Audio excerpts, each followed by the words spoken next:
Salmos, número 31, versículo 5 ao versículo de número 8. Nós vamos dar continuidade àquilo que estamos vendo sobre segurança em ciclos de tragédias. Salmos 31,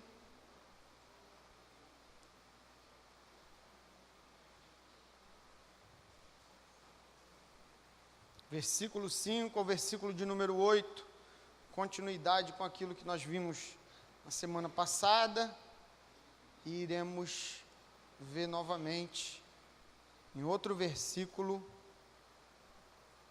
como viver ciclos de tragédias, tendo uma certeza da segurança e do controle divino. Versículo 5 do Salmo 31, diz exatamente assim: nas tuas mãos entrego o meu espírito. Tu me remiste, Senhor, Deus da verdade. Aborreces os que adoram ídolos vãos. Eu, porém, confio no Senhor. Eu me alegrarei e regozijarei na tua benignidade, pois tem visto a minha aflição, conheceste as angústias de minha alma e não me entregaste nas mãos do inimigo. Firmaste os meus pés em lugar espaçoso. Que o Senhor nos abençoe com a leitura da sua palavra e que possamos compreender o princípio de Deus estabelecido nesse texto. Então, nós estamos vivendo um tempo, e não é muito diferente desse tempo onde o Salmo foi produzido. Nós vivemos numa sociedade onde há sempre, constantemente, uma briga entre justos e perversos. E é o que produz na nossa sociedade, no tempo, no meio em que nós vivemos, produz uma certa insegurança. Porque a ideia que o texto vai traçar, que o princípio de Deus estabelecido aqui vai traçar, é que há uma multiplicação de perversos, de pessoas que amam a maldade. E essa multiplicação de perversos faz com que, naturalmente, multiplique-se também a perversidade e a maldade, produzindo, então, uma sociedade insana, sem controle, e absolutamente maligna, porque onde há espaço para que o pecado governe, logo também Satanás estabelece o domínio. Então, a marca do nosso tempo, e não só do nosso tempo, mas desde os tempos bíblicos, é uma sociedade marcada pela opressão, marcada pela agressão, marcada pela insegurança dos justos. E os justos aqui não são os perfeitos, são aquelas pessoas que são amigas do bem, gente que gosta de fazer o bem, ou pelo menos pretende e deseja viver uma vida tranquila de paz, sem ferir, sem magoar, sem agredir o direito do outro. Então nós vivemos nesse ambiente, é um ambiente puramente hostil, um ambiente agressivo, onde multiplica-se a perversidade e o amor também esfria-se. O amor está cada vez destituído da sociedade da qual nós pertencemos. Então nós temos um problema, porque o caráter dessa sociedade, o próprio salmista ele vai dizer, primeiro, verso 6, que o texto que nós estamos lendo aqui, o caráter de uma sociedade maligna é que ela não tem uma boa relação com Deus. Pelo contrário, ela inverteu, ela mantém uma relação deficiente, e essa relação é vista por meio da idolatria. E quando a gente fala idolatria, nós não estamos falando simplesmente da imagem, mas de uma tendência do coração em desviar-se de Deus, daquele autor e consumador da fé. Aí observe que se um ser humano como eu e como você, que fomos criados para ter relação com Deus, relação essa que forma no nosso caráter as características do Pai, bondade, longanimidade, porque à medida que nos relacionamos com o Pai, aprendemos a viver. Então, uma sociedade que não se relaciona com Deus, o que ela gera é morte.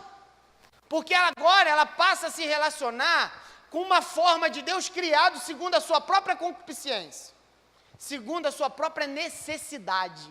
Então ela cria um Deus que não vai reprová-lo, que não vai condená-lo na conduta. Ela cria um Deus que vai dar legitimidade para tudo aquilo que ela faz, tudo aquilo que é mal e é perverso. Então eles vão e tornam-se prática. Então nós vivemos nesse ambiente hostil, porque se criaturas não têm relacionamento com o Criador, de modo nenhum aprenderão como viver em relação uns aos outros. A sociedade não é marcada só pela idolatria, é marcada também pela competição agressiva. Por isso que ele diz aqui, os meus adversários. Não é porque eu gosto de adversário, mas é porque as nossas relações são relações de competição agressiva. As pessoas estão em oposição direta umas às outras, estão em uma competição de vida ou morte. Se elas tiverem que passar por cima, seja da sua vida, da sua família, para conquistar algum objetivo, creia, eles vão passar. Creia que a malignidade vai trazer doenças, porque haverá, então, agressões à nossa saúde e tudo. É uma sociedade também sustentada pelo engano. Lá no verso 18 ele fala, e até dá uma outra característica. Essa sociedade na qual nós vivemos é uma sociedade amiga da confusão, tem aliança com confusão. E a gente percebe isso em todas as ramificações que nós vivemos, seja profissional, trânsito, basta uma situação pequena para que toda aquela situação pequena transforme-se em um cenário de agressividade, de troca de tapas e agressões por palavras. Basta uma coisa pequena acontecer para que todo o cenário que estava normal mude-se para agressões. Então, o meio que nós vivemos está difícil, complicado. A vida não vale mais nada. Na perspectiva do mundo, por causa de um celular, ou seja qual for, perde-se uma vida. O valor da vida não custa nem R$300. Pelo contrário, a vida não custa absolutamente nada. Nós vivemos em um tempo marcado pelo caráter de animais, verdadeiros animais, que agridem, maltratam, prejudicam e querem ver realmente a destruição do ser humano, que é a obra criada do Senhor, que somos nós. E de igual modo todos os seres humanos. Então a pergunta é simples assim: como que a gente vive em paz num ambiente assim? Como que a gente consegue viver paz em um ambiente de guerra? Como que a gente desfruta de segurança em um ambiente onde você lança seu filho à escola, seu parente, e tem um receio enorme de que algo aconteça com ele? Porque o ambiente não é propício para a promoção do bem. O bem não avança. Pelo contrário, parece que o bem retrocede e o mal toma proporção cada vez mais. E como é que a gente vive nesse ambiente? É isso que a gente vai meditar aqui hoje, nessa noite. Que a segurança, ela nasce de atitudes heróicas diante da necessidade de sobreviver em um ambiente hostil. Nós temos que sobreviver, irmão. O ponto central hoje é a sobrevivência. Nós temos que sobreviver, nós temos que lidar com a vida, e como nós estaremos lidando com a vida em um ambiente onde a morte é marca. Morte em relacionamento conjugal, morte em relação às mulheres, feminicídio cresce cada vez mais.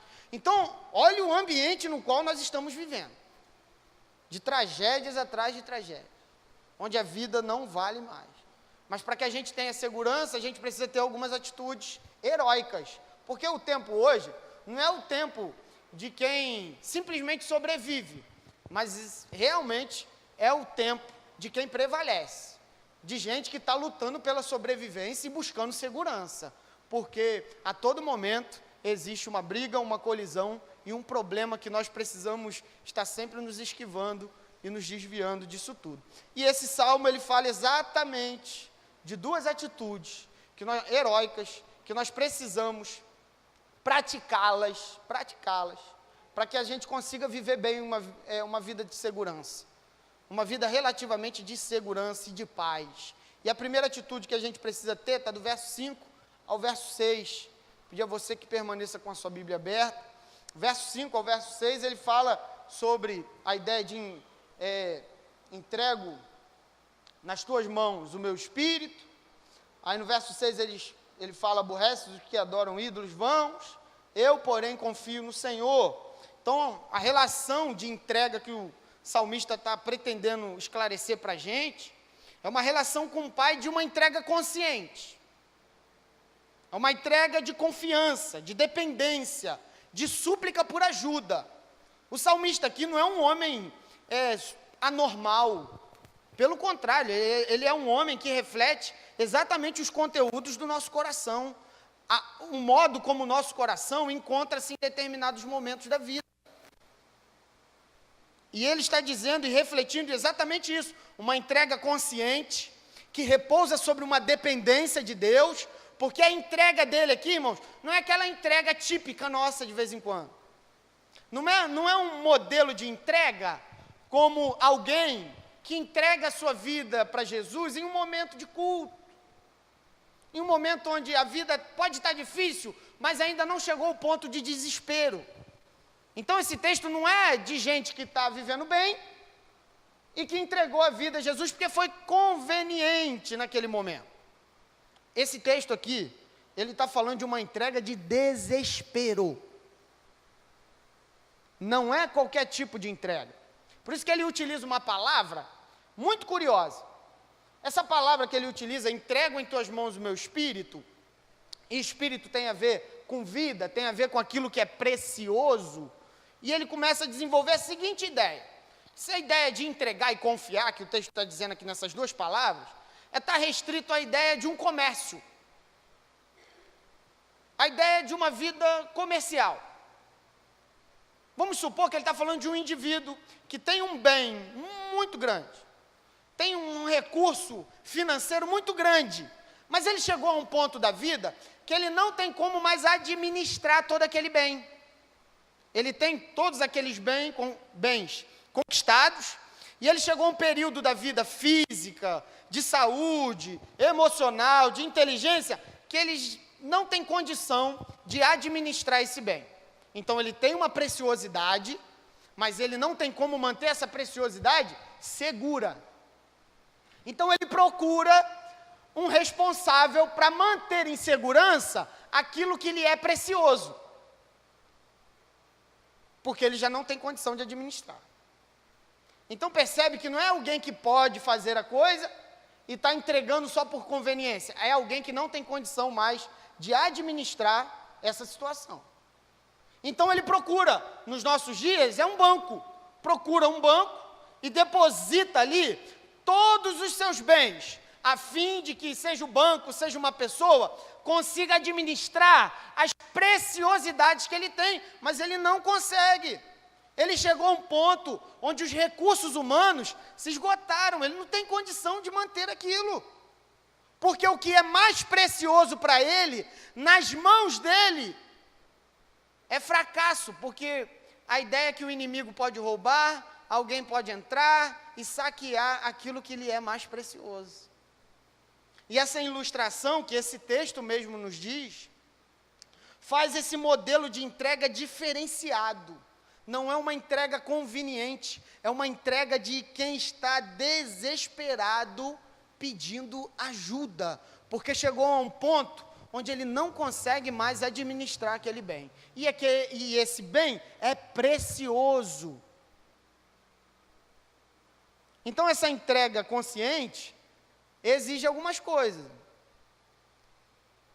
Essa entrega consciente exige primeiramente o verso 5, exige totalidade. Aí você vê que o texto comunica a situação de pessoas que têm coisas preciosas, mas que chegaram a um ponto da vida que já não conseguem mais administrar essas preciosidades. Ele está falando aqui verdadeiramente para a gente, porque chega um ponto da vida que a gente não tem como mais administrar a nossa família, porque o fracasso dela é iminente. Aquilo que nós temos mais de precioso num tempo da nossa vida passa a ser um fracasso. Sabe por que passa a ser um fracasso? Porque chegou a um ponto onde a criança cresceu. E agora ele não está mais sobre a sua responsabilidade. Só que ele está indo por um caminho, ou ela, estão indo por um caminho perigoso. E como família, você tem o bem que é precioso. Só que esse bem já se perdeu, não tem condição, se perdeu no que se diz a respeito do nosso alcance. Porque os recursos humanos se esgotaram. Esse tipo de entrega, ele contabilizou as chances, mas percebeu que não há solução possível para tal preciosidade. Provavelmente ela se perca. Por isso que eu estou dizendo para vocês que esse salmo tem tudo a ver com a gente. Porque nós estamos cheios de preciosidade, mas chegamos a um momento da vida onde nós não conseguimos mais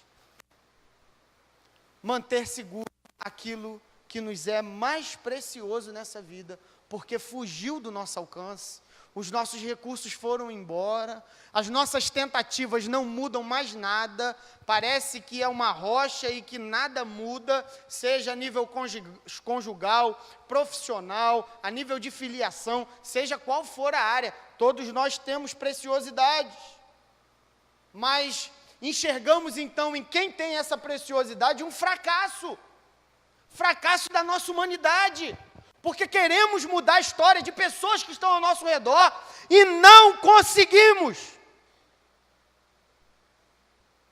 Não conseguimos. Está fora do nosso alcance.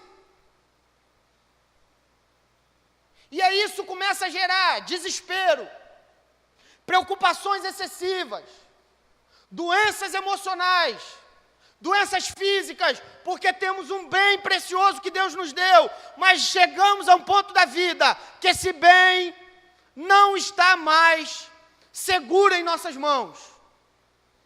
Mas nós queremos segurá-lo, nós queremos lutar por ele, e nós não estamos errados, irmão, em lutar por esse bem, seja qual for o bem. Eu não estou falando de material, que o material fica, mas pessoas permanecem. Amém, irmão? Gente fica para sempre. O material vai embora. E, então, a prioridade do salmista aqui não é dizer sobre um bem, casa, carro. Não, esse material a gente adquire, vende, mas pessoas, não tem como fazer isso. Pessoas são amadas, cuidadas. Pessoas nos frustram em alguns momentos da vida.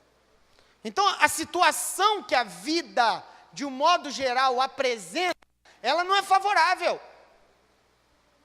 De jeito nenhum. Porque estamos entrando, ou melhor, estamos percebendo o nosso fracasso. Estamos percebendo a ausência completamente da nossa condição em mudar alguma coisa.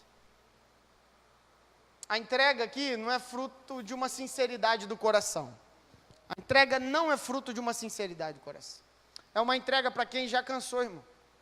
A entrega aqui é para pessoas, como eu e como você, que estão vendo uma situação da vida, mas que não tem como mais administrá-la. Mas querem administrar mesmo assim. Querem segurar mesmo assim. Não há condição. Então, todas as investidas, ao invés de beneficiarem, pelo contrário, estão prejudicando cada vez mais. Porque é nessa tentativa da gente restaurar algumas pessoas que estão dentro da nossa preciosidade, que nós começamos a usar da agressividade, de palavras mais duras, e ao invés de mudar, as nossas palavras não mudam, pelo contrário, criam uma separação cada vez maior. Por isso que esse salmo é para gente que está desesperada, que está precisando fazer um processo, e esse processo é o processo de entrega. Talvez você esteja segurando algo na sua vida até hoje, segurando, e já não está dando conta mais de segurar esse algo da sua vida. Esse algo da sua vida já está produzindo desgaste para você a um ponto excessivo. Já está produzindo descontrole em várias áreas da sua vida. Sua saúde já está demonstrando isso, seu relacionamento, não dá mais para caminhar segurando essa coisa. Mas é precioso para você. É um bem precioso. E o que a gente precisa fazer nesse momento? O momento, sabe qual é, irmão? De pessoas que simplesmente agora querem fazer o seguinte: Senhor, eu não tenho como administrar o bem precioso que o Senhor me deu, mas eu quero, com toda a força do meu coração e do meu entendimento, entregá-lo nas tuas mãos. Eu quero pegar esse bem com confiança, com fé, com uma atitude do coração e dizer: essa preocupação não tornará o meu coração penoso, como está sendo. Eu pego nessa noite, hoje, e entrego nas tuas mãos, porque eu sei que o Senhor pode fazer aquilo que eu não posso. Eu sei que o Senhor pode administrar esse bem, que eu não tenho condição de administrar, mas sou teimoso e quero administrar. Mas nessa noite, ouvindo e percebendo essa fé, eu quero pedir ao Senhor: cuide daquilo que eu não tenho condição de cuidar. Cuide do meu coração, que eu já estou perdido dele há muito tempo, nem sei quem é esse outro homem que existe dentro de mim. Porque o que eu estou mostrando é simplesmente um personagem, para que as pessoas possam enxergar que há alguma beleza em mim, mas o meu coração e a minha vida está sendo consumida, dia após dia, porque a insegurança está me consumindo. A visão que ele está passando para a gente é de que Deus é a pessoa para quem nós podemos correr nos momentos de desespero. Nos momentos de desespero nós podemos olhar para um lugar e encontrar nesse lugar a segurança e a esperança de que os nossos recursos se esgotam, acabam, vão embora. Mas chega um momento da vida em que não dá mais para seguir, porque a vida ficou num processo de amargura tão grande, mas tão grande, que não há felicidade. Não há mais motivo para viver. Porque aquilo que era precioso, não deixou de ser precioso. Pelo contrário, continua sendo precioso, mas tem trazido para a existência dor, preocupação e desgaste emocional. O convite de Jesus para cada um de nós, nessa noite, e o chamado dele continua sendo essa: vinde a mim, todos vós que estáis cansados e sobrecarregados, e eu vos aliviarei. Vinde a mim, todos vós que estáis cansados e sobrecarregados, com um bem precioso, mas que não consegue mais administrar, entregue e descanse, porque essa é a proposta do fiel remidor, do nosso Salvador. Essa entrega também, no verso 6, ela exige confiança. Mas não é qualquer tipo de confiança. Essa entrega aqui, meus irmãos, do verso 6, é uma comparação que ele faz. Lembra que idolatria é um ídolo formado pela mão humana? Pelas obras humanas? É o homem que faz. Enquanto os homens que não têm uma perspectiva de relacionamento correto com Deus, estão criando com as suas próprias mãos meios de resolver o seu próprio problema, e por isso Deus os aborrece. Por que Deus os aborrece? Porque eles produzem algo que não tem condição de resolver o problema deles. Porque a mão, a ideia de mão é a ideia de obra, é aquilo que eu faço. Então eles estão produzindo ídolos, estão produzindo meios para resolver esse problema inadequados, estão impedindo de que haja uma relação correta com Deus. Estão confiando nos seus próprios recursos, estão confiando na força do seu próprio braço, na força do seu interior, e não há. E é nesse momento que há um choque com a realidade, e é nesse momento que há um conflito, porque nós não temos condição mais de administrar, e queremos produzir coisas para administrar, e se esgotou, não há mais condição de fazer nada. O que poderia ser feito já foi. E agora, o que se faz? Confia. Agora, por isso que ele diz, aqueles que acham que podem resolver o problema com as suas próprias mãos, são aborrecidos por Deus. Por quê? São condenáveis. Eles vão produzir coisas que, ao invés de ajudar, vão destruir, vão piorar. Mas eu, porém, confio no Senhor. Enquanto eles estão entendendo que pela força do braço eles conseguem resolver, existem aqueles filhos de Deus que entendem que sem dependência da misericórdia e da graça, não conseguem chegar a lugar nenhum. Que sem essa unção e essa graça que flui do nosso interior, nos capacitando para lidar com a situação, nós não temos condição de administrar nada. E é o nosso bem mais precioso. É a nossa vida, é a nossa família, são as nossas construções. Então a proposta e a ideia da palavra confiar não tem a ver com algo que a gente aprende intelectualmente. Sabe aquela ideia? Eu tenho fé. Então eu tenho fé porque eu aprendi que Jesus... Não, a fé aqui, a fé que ele está dizendo, é a fé como uma capacidade de confiar que Deus tem caminhos e direcionamentos corretos para administrar aquilo que já fugiu do nosso alcance. O dono de toda a sabedoria sempre terá caminhos alternativos. Aquele que tem, ou melhor, aquele do qual nós não temos condição de acessar o seu conhecimento, ele forja caminhos em meio à tempestade. Ele forma caminhos em meio ao mar. E mesmo que esse mar precise se abrir, ele será aberto para a honra e glória do nome daquele que tem todo o poder. Porque é a entrega. Eu não consigo mais administrar. Eu entrego e confio. Uma disposição de coração, dizendo, chega. Está entregue nas tuas mãos. E eu confio. E essa confiança aqui, como eu disse, não é intelectual, mas é uma confiança de viver no meio do caos, mas despreocupado.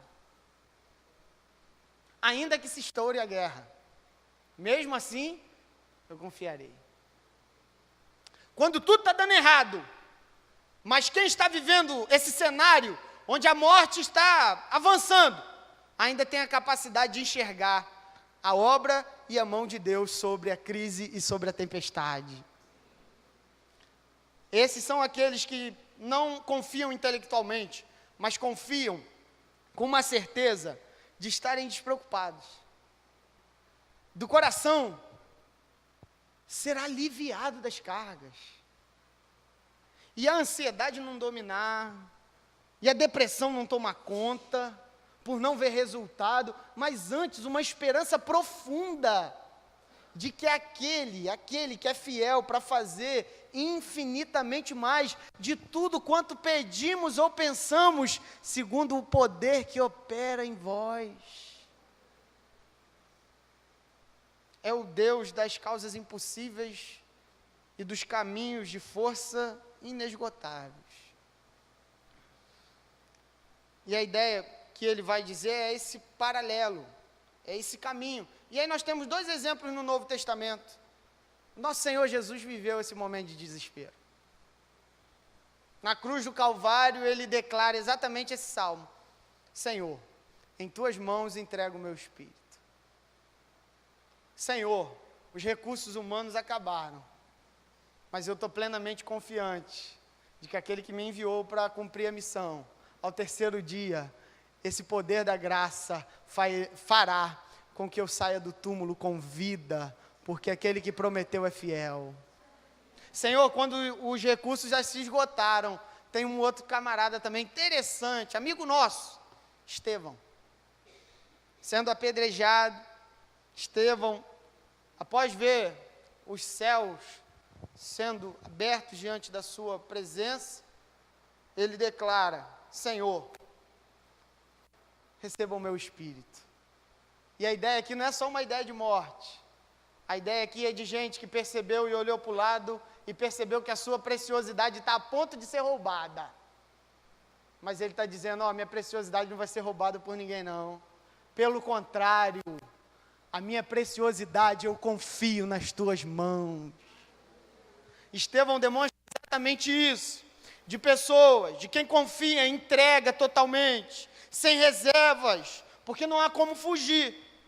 Mas quem entrega, consegue então enxergar dimensões espirituais, consegue ver o céu aberto na condição de estar favorável a quem entrega. Por isso que ele tem o céu aberto. E Jesus não estava sentado, pelo contrário, estava em pé. A ideia é de alguém que está disposto a nos ajudar.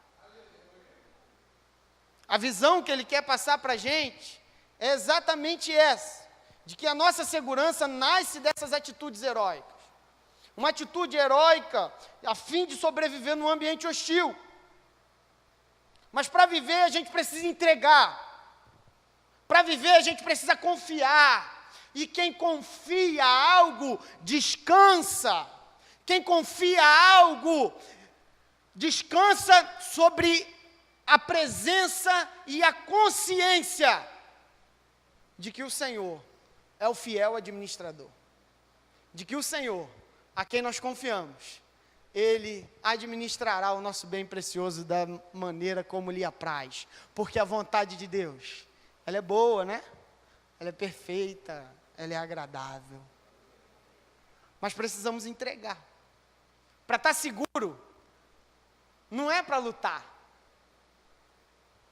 Porque chega um momento que não tem mais força para lutar, irmão. Esse salmo aqui poderia até ser resumido como o salmo dos desesperados.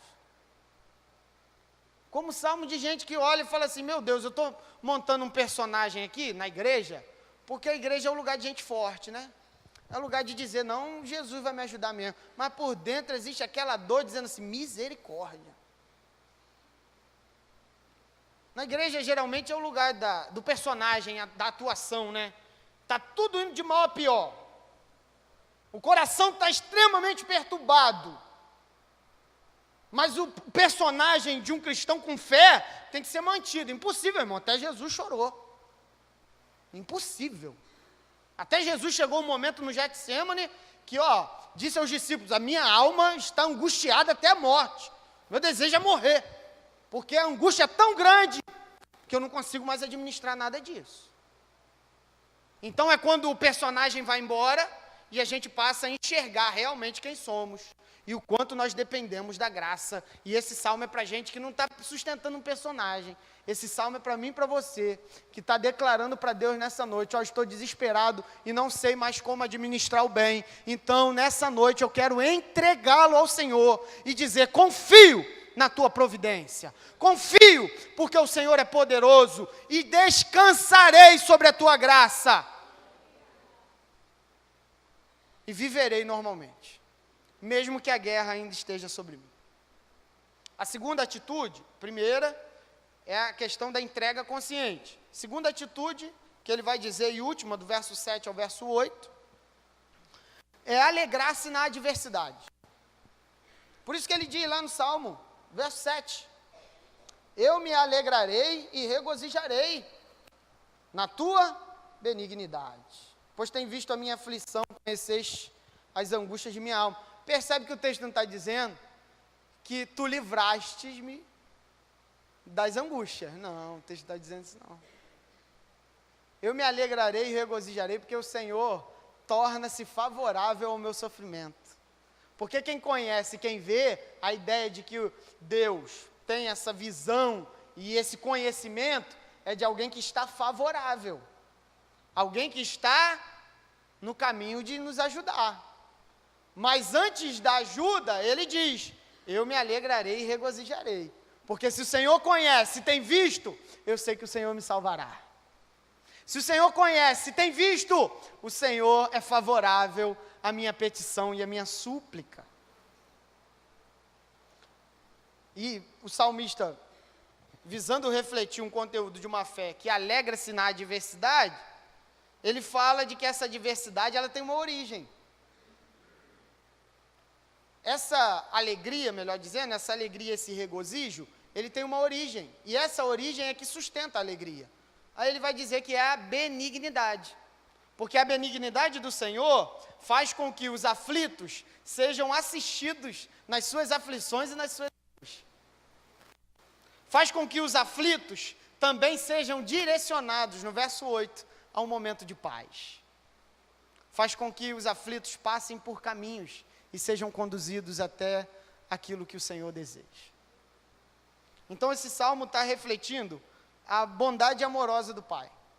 De que a nossa alegria não está nas circunstâncias. A nossa alegria repousa em quem Deus é. A nossa alegria não tem origem nas circunstâncias, porque essa é a alegria do mundo. A alegria do mundo é circunstancial. Estou numa festa, em algo, estou alegre. Acabou a festa, acabou a confraternização, volta a tristeza, volta o abismo novamente. Extremamente circunstancial, meu irmão. A alegria do mundo é circunstancial. Por isso que eu vos dou a minha paz, e não vou lá dou como o mundo dá. Porque a paz é momentânea, circunstancial e temporal. Aconteceu um problema, a paz é roubada. Mas daqueles que seguem a Jesus, mesmo na guerra, mesmo no vale da sombra da morte, eles conseguem encontrar paz. Por quê? Porque a origem da sua paz não é a circunstância, mas é a benignidade, é o favor que está proposto a cada um daqueles que decidiram entregar e confiar no Pai. A nossa segurança, então, nasce dessa atitude. O maior interesse que esse texto revela é que a nossa trajetória, que é possível renovar essa alegria de viver em momentos extremamente críticos, mas com alegria, é até um desafio, né, irmão? É um desafio nosso, da nossa existência. Como que a gente vive bem em um momento onde ao nosso redor só há esse ambiente hostil, que eu estou falando desde o início. Ambiente de crise, onde a perversidade impera. O pior é quando essa perversidade ela nasce na família. Então essa perversidade nascendo na família, aí que gera um sentimento de insegurança maior ainda.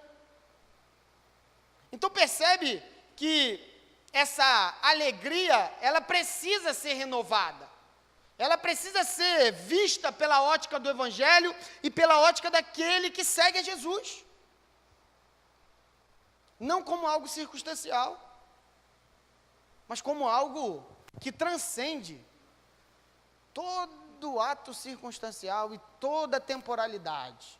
Eu estou feliz, agora eu estou, agora eu não estou. Estar alegre aqui não quer dizer do desespero, né? Porque esse salmo é salmo escrito para os desesperados. Para quem não sabe mais qual caminho seguir.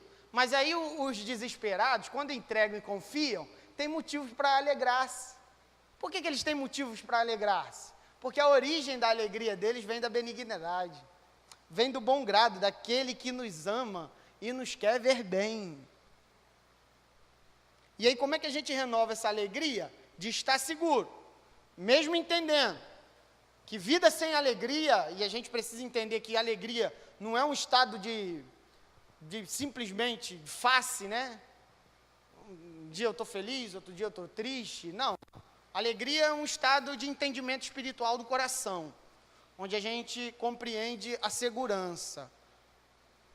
Mas de vez em quando a gente perde essa confiança. E aí a consciência passa a ser pesada, a vida propensa a doenças, e a coisa começa a ficar muito difícil, porque nós começamos a agregar algumas coisas dentro, que são necessariamente para serem postas para fora. Mas nós chegamos então a um ponto, que a alegria foi embora, nós perdemos essa condição. Por que nós perdemos essa condição de alegria? Porque a vida, ou melhor, as ações roubaram essa alegria de nós. Roubaram o motivo do louvor, roubaram o motivo da adoração. Mas como que a gente restaura isso? Primeiramente, para restaurar isso, só dá para restaurar a alegria da salvação novamente, com a certeza do favor divino. Eu me alegrarei e regozijarei na tua benignidade, porque o teu favor está sobre a minha vida, e ninguém pode mudar isso, porque a mão do Senhor está estendida sobre mim, e ninguém pode tirá-la, porque esse amor me atraiu com laços, e nada nem ninguém pode quebrar tais laços, porque são laços que foram construídos na cruz do Calvário, e são laços eternos. E o bonito desse texto é que ele fala de duas situações que acontecem com a gente. Esse texto é para a gente, irmão, muito para a gente. Ele fala de aflições e angústias da alma. Aflições são realidades externas. Já viu aqueles problemas externos? Brigas, conflitos, diagnóstico, então tudo que está por fora, que está agredindo. As angústias da alma são o reflexo dessas aflições que não foram recebidas da maneira correta. Então essas aflições que não foram recebidas com entrega e confiança estão gerando no meu coração angústias, pesares, dores, sobrecargas, e que impede que a vida caminhe. Mas percebe que o mesmo Deus que fala que a benignidade e o favor dele está estendido sobre nós, é o mesmo que fala e que comunica nesse salmo, que ele conhece tantas coisas que acontecem do lado de fora, como aquelas escondidas que acontecem do lado de dentro. O seu coração não está oculto daquele que sonda todas as coisas. Aquela ferida lá dentro não está oculta dele. Pelo contrário, essa ferida precisa ser revelada a nós mesmos, para que a gente compreenda e abra espaço para que ele cuide, para que ele cure, para que ele remova, para que ele trate. Mas ele conhece. A ideia de conhecer e a ideia de ver é tornar-se alguém favorável.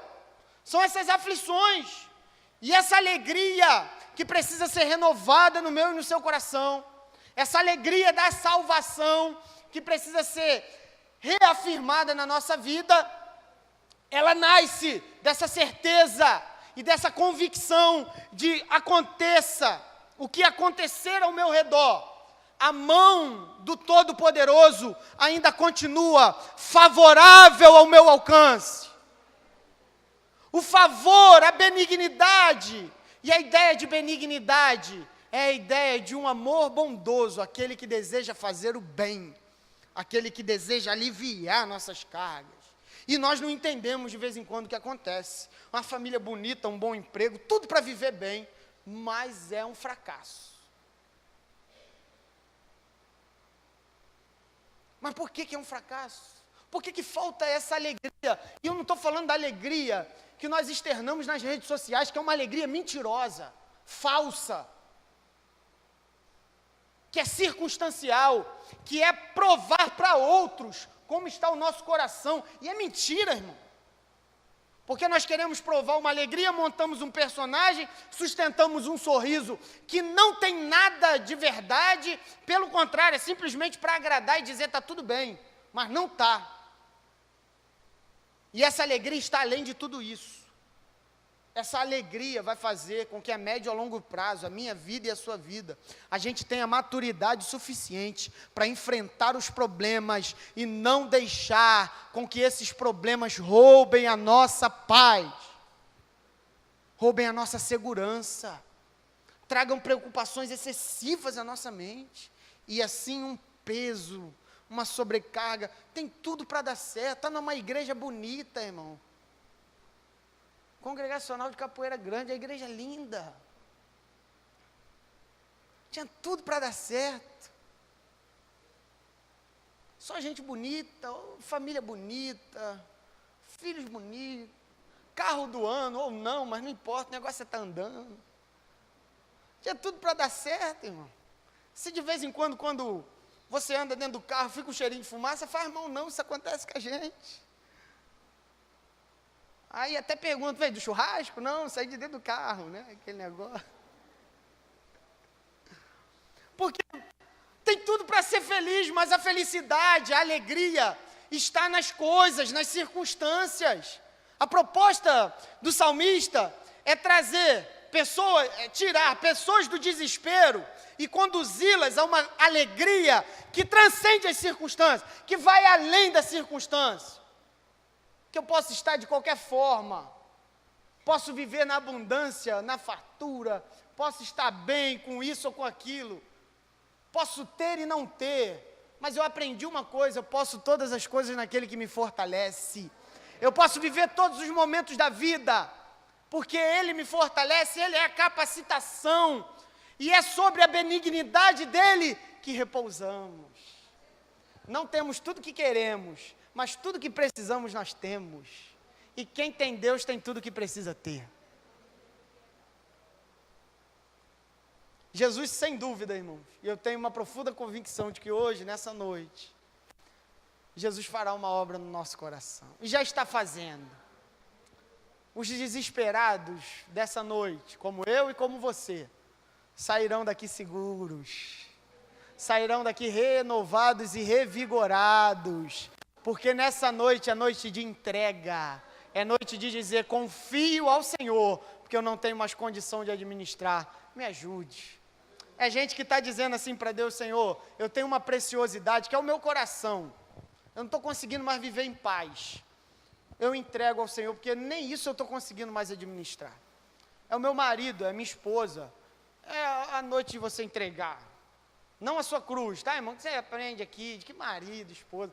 Não é cruz de ninguém, né? Não pode ser. A cruz é outro nível, né? É a cruz quer dizer doação, e não o seu esposo e a sua esposa, que são uma bênção para a sua vida. Mas talvez a gente já não consiga mais enxergar a vida fora de algumas circunstâncias que a gente está vivendo. A gente não consegue enxergar futuro, irmão. Porque está tudo fechado, o céu está cerrado, o desespero está batendo na porta e a gente não consegue mais ver futuro e vida para aquelas pessoas, para aquelas circunstâncias que nos são preciosas. Louvado seja o nome de Jesus, porque se nós estamos aqui, nós estamos no lugar certo, na hora certa. E esse mesmo Jesus, a quem nós iremos entregar a nossa oração, a quem nós iremos confiar e a quem nós iremos aprender, que a nossa alegria não provém das circunstâncias. A nossa alegria tem origem na benignidade, no caráter de quem Ele é. Porque o caráter de Jesus é ser libertador. O caráter do Pai é transmitir libertação. O verso 8 é um verso, e por último, é um verso muito belo, porque ele diz assim, e não me entregastes, ou não entregastes as minhas preciosidades nas mãos dos inimigos. Pelo contrário, firmastes os meus pés em lugar espaçoso. Tem duas imagens aqui. A imagem que o salmista está querendo nos ensinar é a imagem de um homem, e eu já dei essa imagem na semana passada, à beira do precipício, cercado pelos inimigos, e esses inimigos, sejam as preocupações, sejam as circunstâncias, as ações diabólicas, seja o que for, estão pressionando esse indivíduo. Então o campo não está aberto. Por quê? Porque há pressões,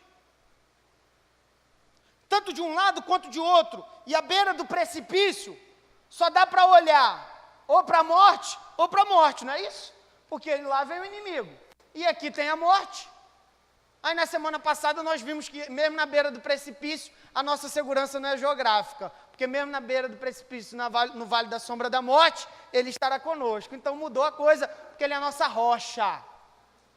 Mas hoje nós iremos aprender que a beira do precipício não é lugar para morar, não é lugar para ficar, porque o Senhor é libertador, e Ele sendo libertador, Ele nos tira da beira do precipício, e nos conduz então para um espaço, onde a gente consiga então, relaxar, descansar, liberto de todas as pressões, de fora, de dentro, que tentam oprimir a vida, maltratar, agredir. Então Ele me tira da beira do precipício e me conduz para pastos verdejantes, onde a vida começa a ser vista, porque quem está vivendo na beira do precipício só vê morte, irmão, tanto para trás quanto para frente. Mas quem está em lugares espaçosos começa a ver a graça de Deus resplandecendo sobre toda a criação, começa a enxergar. Por isso que Ele nos dá essa imagem de pessoas oprimidas e de pessoas agora que foram salvas pela graça e pelo caráter de quem Ele é. E quem Ele é diz a respeito do que Ele fará na nossa vida. Ele é libertador. Ele tira as nossas opressões, Ele retira esse estado de confusão mental, psicológica, emocional, e nos conduz a um lugar onde a gente possa reequilibrar o nosso espírito, acalmar o nosso coração e enxergar que existe ainda muito caminho pela frente, com a esperança e a graça de Deus. Por isso que a segurança nasce de atitudes heróicas, de gente que decidiu agir, mas não é agir para fazer com as próprias mãos, é entregar. De gente que decidiu também alegrar-se em meio à tempestade, em meio às diversidades, porque a alegria não é circunstancial, a alegria, ela é ultra circunstancial. A nossa alegria repousa sobre uma origem, e essa origem é o Pai, essa origem é o próprio Senhor. Talvez hoje, irmão, tudo que a gente precise é um lugar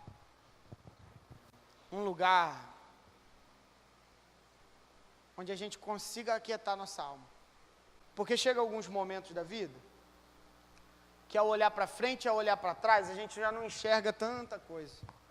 Porque as nossas preciosidades estão a ponto de ser roubadas.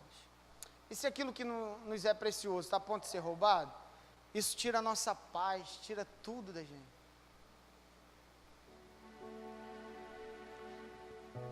E digo isso com um desejo muito grande, de que você, meu irmão e minha irmã, que chegaram até aqui esse lugar, sem uma opção, desesperados, né? Os salmos dos desesperados. Chegou até aqui assim, isso é nosso, né?